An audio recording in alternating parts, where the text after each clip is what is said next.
The so-called One China policy refers to Beijing's long-held stance that Taiwan is part of One China and not the independent country it sees itself as.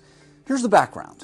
In 1949, Mao Zedong led a communist revolution in China, defeating the government of the Republic of China in the Chinese Civil War that drove the country's longtime political and military leader Chiang Kai-shek to Taiwan.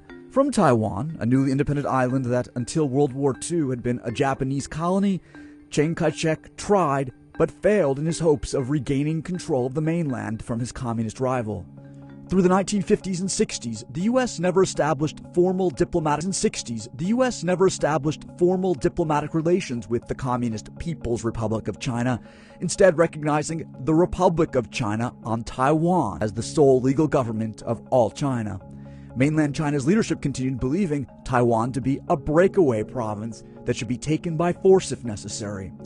Richard Nixon's presidency witnessed a thawing of relations between the U.S. and Communist China. Laying the groundwork for normalization, the U.S. government gradually began removing military personnel from Taiwan. Then in 1978, under President Jimmy Carter, the U.S. and the People's Republic of China announced they would recognize one another and establish diplomatic relations. As part of the agreement, the U.S. declared it would withdraw diplomatic recognition from Taiwan. As China has risen to become a global economic and military superpower, U.S. presidents have respected the One China policy, refusing diplomatic contact with Taiwan's leadership, even as Taiwan has become the U.S.'s 9th largest trading partner. In response to President-elect Donald Trump's call to Taiwan's president, China's foreign minister called the call a petty trick on the part of Taiwan's side, and said the conversation between the two can't in any way change the One China structure. Trump is downplaying the significance of the call, tweeting, "Interesting how the U.S. sells Taiwan billions of dollars of military equipment, but I should not accept a congratulatory call." But just days after the call, he took to Twitter to accuse China of manipulating its currency, among other things.